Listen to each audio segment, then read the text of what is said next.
Hello my dear friends, how are you?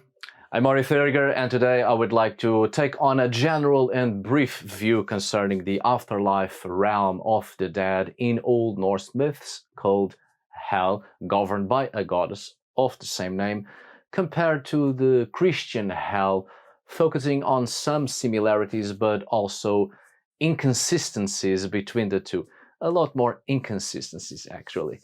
I think that for the vast majority of people in the so-called Western societies of which I am part of, there is a certain rather fixed image of the world or the realm of the dead, at least in the collective mentality of the modern general population, as being a rather unpleasant world.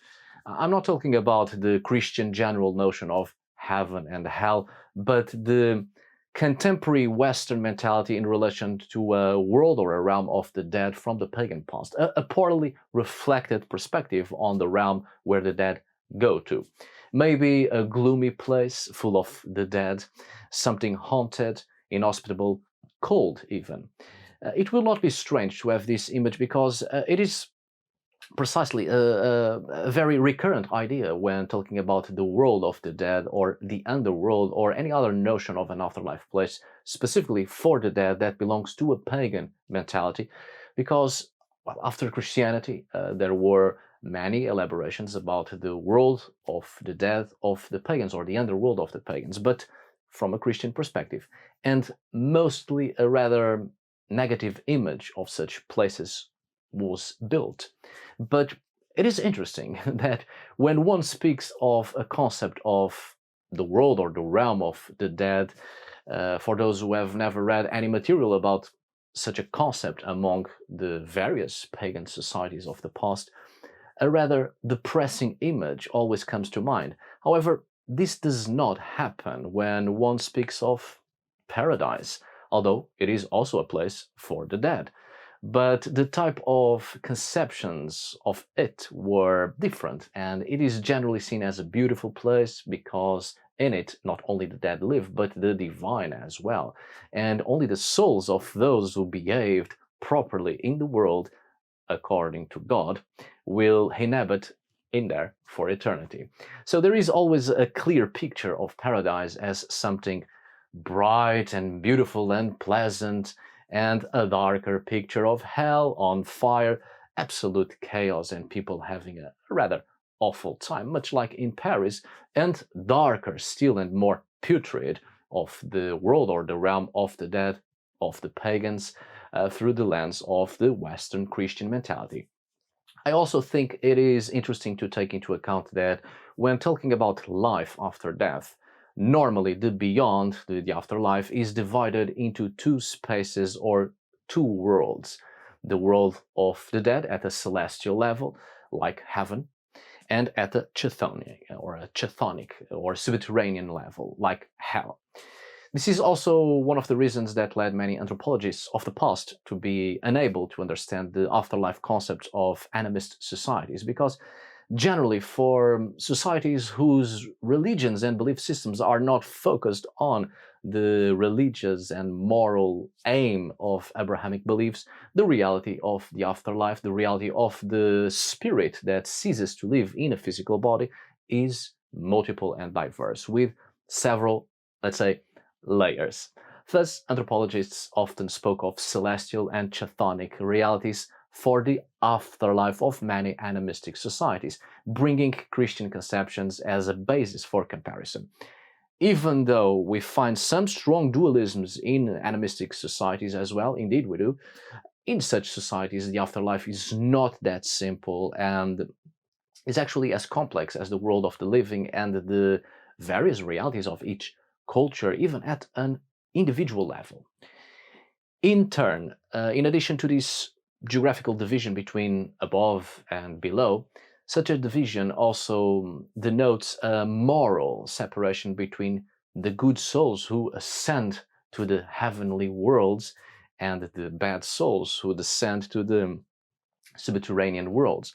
However, this moral separation does not always occur in the same way among several worlds' religions, especially animistic ones. the notion between good and evil is quite relative, right? From people to people, from culture to culture. And, well, taking into account Norse mythology, which is what we are dealing with here today, we see that not only in the Scandinavian late Iron Age there was still a strong animistic notion about the world, but also the dualisms were not so strong, nor was the notion of good and evil so precise. In fact, while religions like Christianity, Zoroastrianism, Islam, etc., the existence of good and evil as distinct entities is implied, and the possibility of the individual acting to change the course of events for better or for worse by invoking the power of God or the devil, this dualistic view is not so precise in Norse mythology, and it is through myths mostly that a very different view of the world is revealed. Good and evil are not absolute, events follow a cyclical course, and fate is a force above the gods themselves. That's why the concept of the realm of the dead in Norse mythology is not so simple and linear. Of course, I must remind you that mythology is not religion. Indeed, it is not, but nevertheless, mythology, like folklore, reflects the mentalities of a society. In the Scandinavian case, the underground world of the dead or of death was called Hel, the same name as the goddess responsible for that region. Something also seen in Greek mythology with the god Hades. But I would like to add that although the sources show us this sense of the realm of the dead being a Chthonian reality, often modern scholars assume that all other locations and regions and realms of the dead are situated here in the subterranean realm. But this is not the case, not always. When it comes to animist cosmologies, it is not always a question of something above and below a celestial and Chthonian, since many cosmologies and concepts of the afterlife in various animist beliefs can be vertical as well as horizontal, and even both at once. And so even places for the dead may not be situated in the underworld, though here, to the pre-Christian Scandinavian reality, Hell appears to be an underworld realm for many dead, but not all. There are other places for the dead in Old Norse mythology, and not all of them are situated in the underworld specifically, nor in celestial realities either. The Old Norse word Hel was also used to designate death, tomb, cave, hence this perception of a path that one takes to the underworld, into the earth. It actually has its etymological roots on the Indo-European word kel, to hide, to cover, to conceal, and in Germanic languages this K eventually becomes H, but having the same connotation as something covered, hidden, something hollow beneath the earth, originally a covered place, Hell being literally the grave, the tomb, the resting place of the dead beneath the earth. However, with the Christianization of the Scandinavians, missionaries and priests began to use the word Hell as a synonym for Infernus, which originated the word Hell. Infernus as in infernal, contrary to supernal, which also helps us to understand this concept of the world of the dead in a subterranean reality, which later, of course, will develop into something much more specific in Christian religiosity as the opposite reality in all aspects to the celestial reality.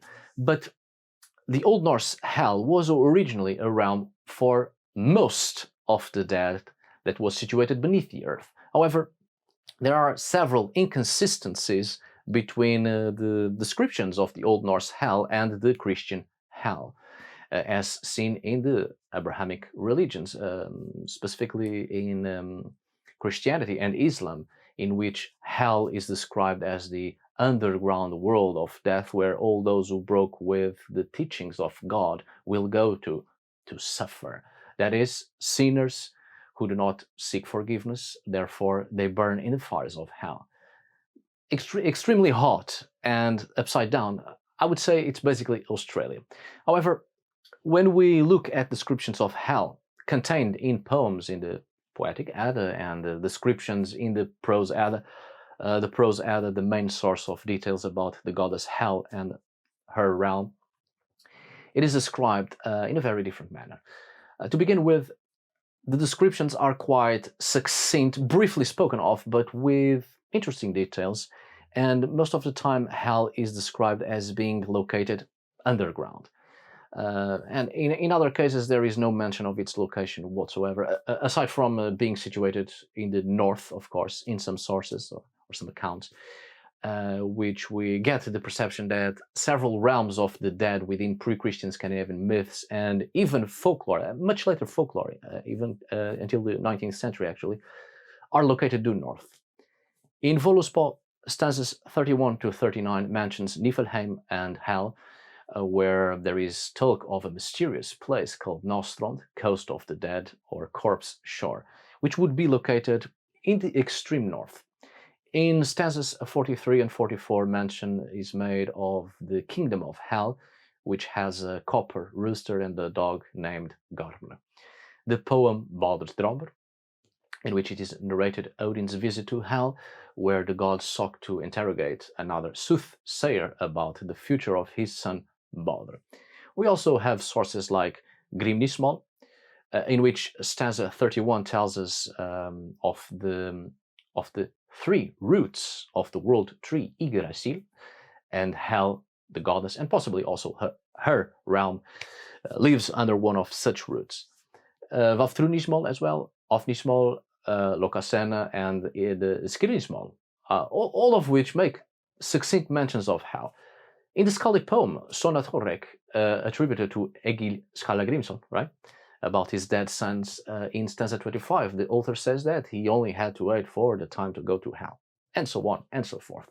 In all these poems, Hel is only mentioned as a world or a realm of death, but there are no descriptions that say that it would be a place of pain and suffering, or that it was a cold region. Although in Baldur's Dromr it says that Odin rode through it for 9 days to reach Hel, having to cross the depths of the world. Because of this aspect of being underground, Hel is a rather somber region in this conception of being down into the earth, that which is hidden, covered, the hollow earth, right? And even though there is no clear evidence, it is possible that the conception of Hel from Norse mythology was more similar to some conceptions of the underworld of Sami animistic belief systems, being a parallel, right? I mean, inverted world, but quite similar to the upper world, the world of the living, like a parallel existence. Anyway, the idea that Hel would be a cold land comes mainly from the fact that in Voluspa, Grimnismal, and also in the Prose Edda, it indicates that such a place would be within Niflheim, or in its vicinity. And Niflheim, land of mists, was described like a foggy and cold world inhabited by frost giants. Although it seems perhaps more to do with an idea that death is something quite old and primordial, and since frost giants were among the first beings before the creation of the world even, seems to point to this primordial realm outside the boundaries of the living. And since there is this constant idea of walking or navigating or just moving due north to reach the realm of the dead, I think it makes sense that it is towards Niflheim, towards the cold, and whence cold winds blow. But perhaps also a cold realm if we take into consideration the natural environment that the Scandinavians inhabited and still inhabit, but taking into consideration the natural environment as an important factor in the construction of animistic perceptions of the world. And as such, this generates myths, folklore, belief systems, the cognitive landscape. Cognitive landscape is the symbolic medium that is created by the human action of assigning meaning to nature and the environment. The cultural construction of the cognitive landscape, therefore, is shaped from social beliefs and values. Scandinavia is known for having the harshest winters in Europe. However, the winter in Denmark is milder than in Sweden, and in turn, Norway has the coldest winters of the three, mainly due to its mountainous topography, right? Although the severity of winter varies in each of these Nordic countries, winter was still quite cold and long. It could last for months. For the people who live there, it would surely be taken as a deadly and degrading environment. Added to this is the fact that winter nights are longer than winter daytime, so people in winter months spend more time in the night than in the day, more time in the darkness. Obviously, the geographical factor is not a definitive answer for the conception of a dark, cold, and frozen realm of the dead, but it is a factor to be taken into consideration nonetheless, I think. Anyway, when we turn to Snorri Sturluson's account in the Prose Edda regarding the characteristics by which he describes Hel, the Icelandic author provided us with a lot more information about the goddess Hel and her dark kingdom. Although such information must be read with caution, as Snorri may have, indeed he has, reinterpreted the myth of Hel based on Irish Celtic references and mostly Christian, granting a more macabre version of the goddess and her kingdom.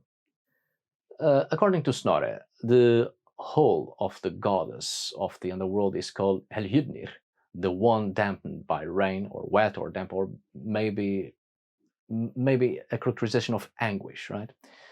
One of the entrances to the palace or the hall was called the Follandaforad, stumbling rock or cliff, hindrance. Her dish was called hunger. Her knife was sulter, starvation. Her bed was called kör, sick bed or bed of the infirm. And the curtain was bilkjanda, worry or pale misfortune. The goddess had two personal servants, a man and a woman, called respectively Ganglati, slowness, and Glangut, sluggishness. Most of these notions of Hel's whole and her personal belongings are not found outside Snorri's version. Other than the Prose Edda, the other sources previously mentioned here rarely give such details, and Hel is usually the realm of the dead, and that's it. Underworld, sometimes due north, and having several holes inside it, all surrounded by a wall with three entrances called Helgrind, Hellgate, Nogrind, Corpse Gate, and Volgrind, Carrion, or perhaps the Gate of the Dead. The way to Hel is called Helveg, Hell Road, literally. And apparently Hel also had a dog called Garbre, which guarded the entrance to her kingdom, the entrance called Gnafahelir, an overlapping cave, a mythological place in Voluspa, stanzas 44, 49, and 58, in front of which Garbre is chained up. It is not surprising having this dog or great hound guarding the entrance to the underworld. This doesn't seem at all to be a recurrent European myth, but instead an addition to the Old Norse myths by following the Christian literature in relation to Greek myths, in this case the three-headed hound Kerberos, which guards the entrance to Hades. We have to take into consideration that one of the translations of the Christian Infernus, Hel, in Gothic is Helia, to translate the Greek Hades, Hades. Helia, being the Gothic cognate of Hel, literally used as the underworld that will develop into the Christian Hell, which is found in the Gothic Bible, written several centuries before Snorri. So these Christian translations and conceptions and interpretations were already well known in Northern Europe by Snorri's time. So there seems to be a clear mixture here, an influence from Christian texts. Snorri tells us that a golden bridge called Gjallarhur, which spanned the river Gjöll, connected the entrance to Hell. Furthermore, he mentioned that a giantess named Mordgudur would guard such an entrance. Personal objects. The locations of her palace or Hel and her servants, Hel, all of those have names that refer to negative issues, which accentuates the bad conceptions to which this goddess was associated to. In addition, such names only appear in Snorri's account, which reinforces the opinion that the author, based on other literary references, and mostly Christian texts, has reformulated the myth about Hel.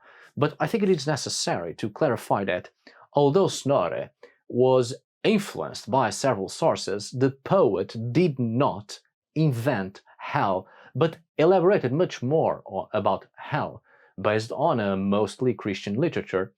That is, Snorri gave a new interpretation about the goddess and her kingdom. Both the goddess, Hel, and her realm of the dead would not have originated in the imagination of Christian authors based on Norse and Greek mythology, but without a doubt, there was a great deal of elaboration on Hel through Christian sources, especially building a very tenebrous and dark afterlife reality, a very negative one. And one thing is certain, I think. The concept of Hel existed even before the earlier poems, and being originally and literally the grave.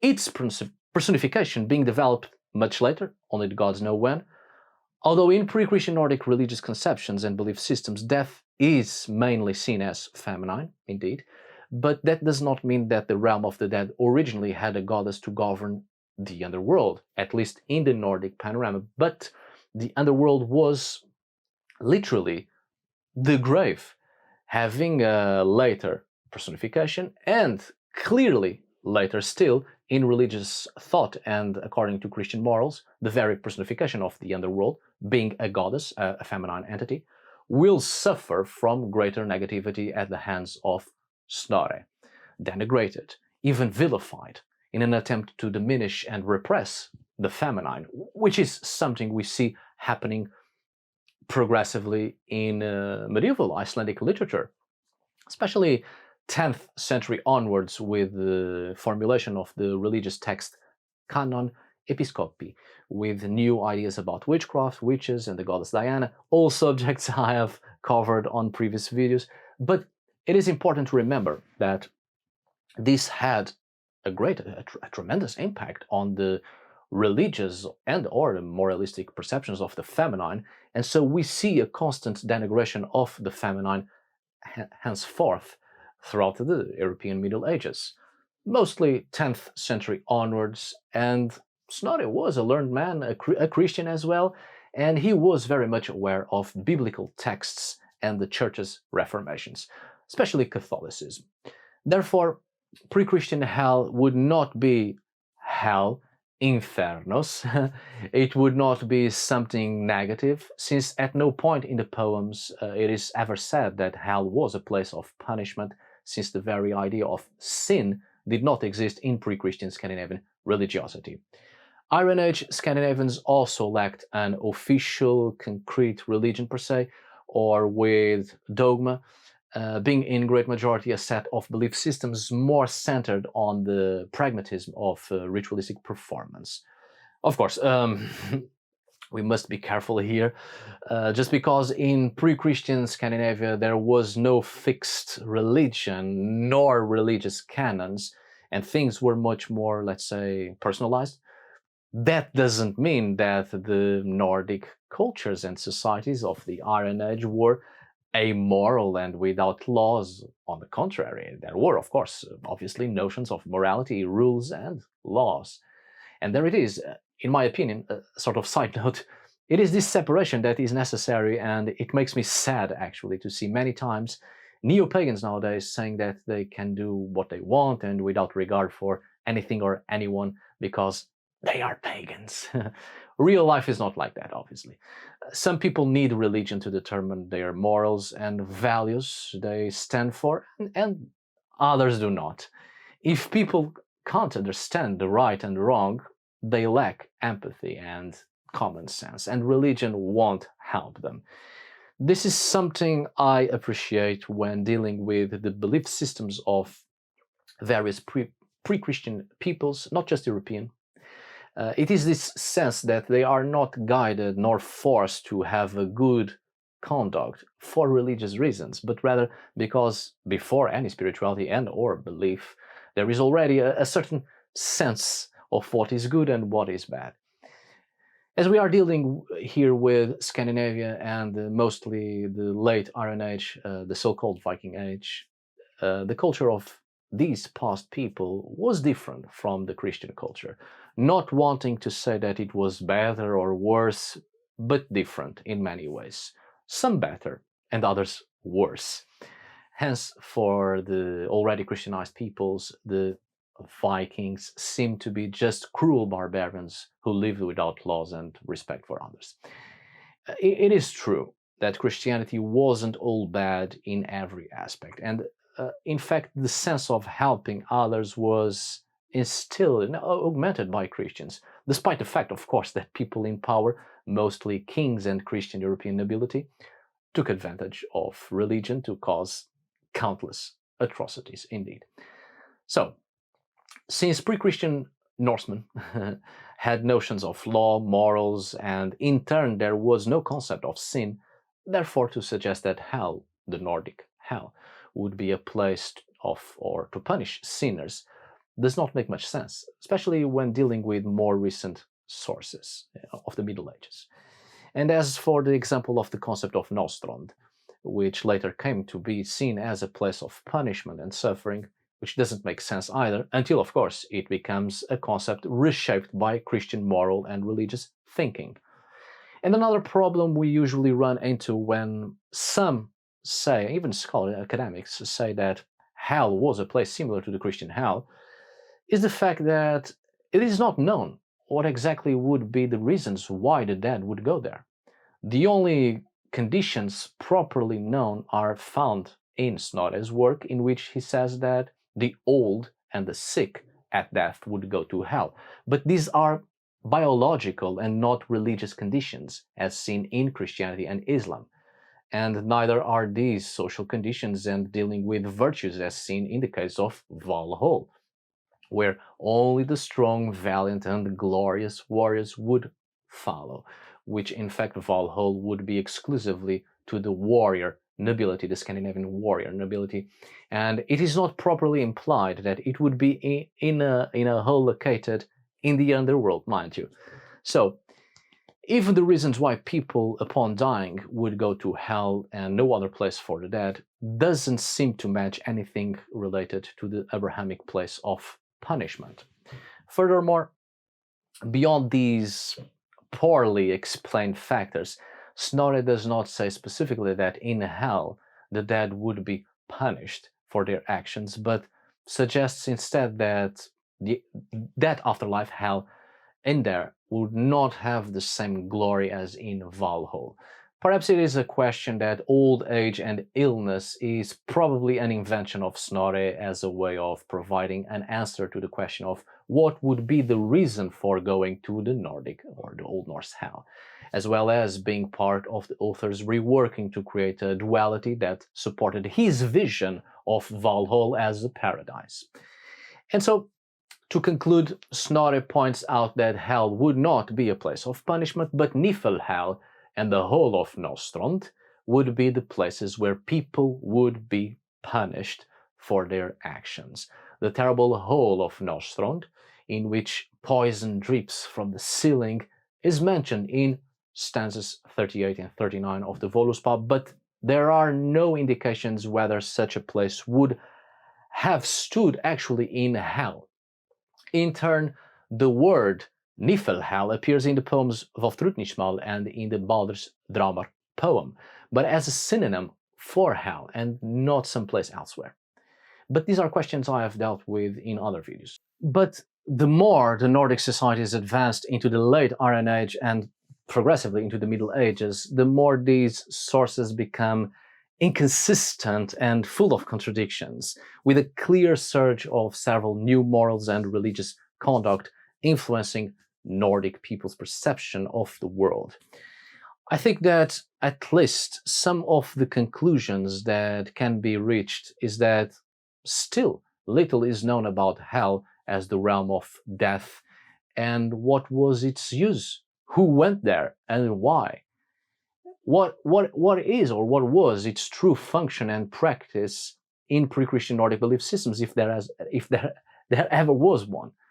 I think it is clear, at least, that it is perceived that there was a re-elaboration on the part of Snorri Sturluson in trying to grant greater rationality to the afterlife of Nordic cultures, seeking to find a place in which the dead would be punished, and such places are Hel and Nostrand for Snorri. Although Nostrand appears in Voluspa already, a work dated at least 200 years before Snorri, which already shows this idea of punishment, even though it is vague and in explaining why that place exists for this purpose.